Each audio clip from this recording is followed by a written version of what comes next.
The Not-So-Quiet Library, written and illustrated by Zachariah OHara.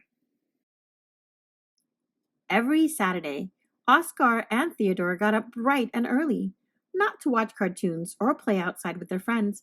It was the day they went to the library with Dad.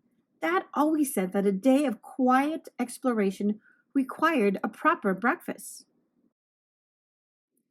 At the library, Theodore and Oscar returned their old books, waved to Miss Watson, and crept past old pickled onion Mr. Tasker.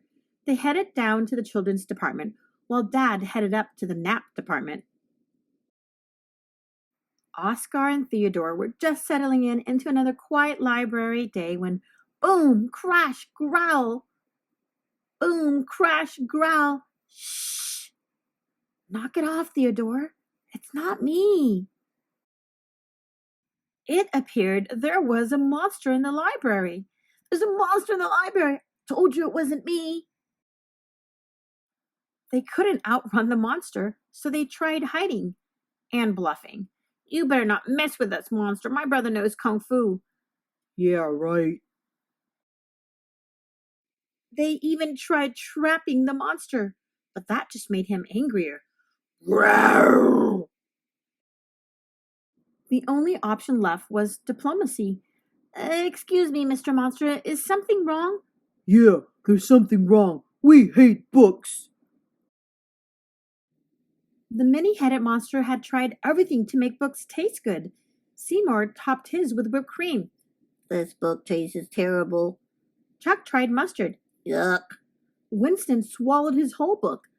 Pat tried hot sauce. Blech. Bob used sprinkles, but they just bounced off. Should have a pickled softcover. Actually, books are for reading.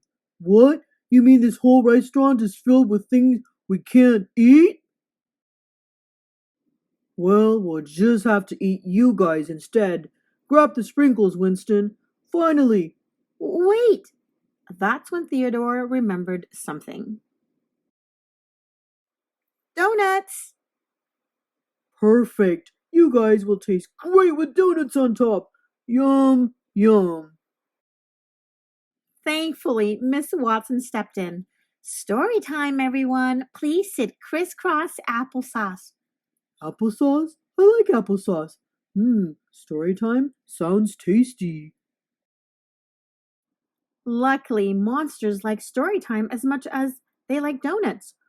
Sorry about the whole gonna eat you thing. That was just the low blood sugar talking. I don't know what's better, this book or this donut. Books sound so much better than they taste. This one next, please. After story time, the monster promised to clean up the library. Besides, Miss Watson could really use some help reaching the high shelves. The boys promised to return for story time every Saturday, after Bob, Seymour, Winston, Pat, and Chuck promised not to eat them. And that's how the not-so-quiet library became quiet again. How did you know that monster loved donuts? I read it in a book. The end. Thank you for joining me. I hope you enjoyed the story as much as I did.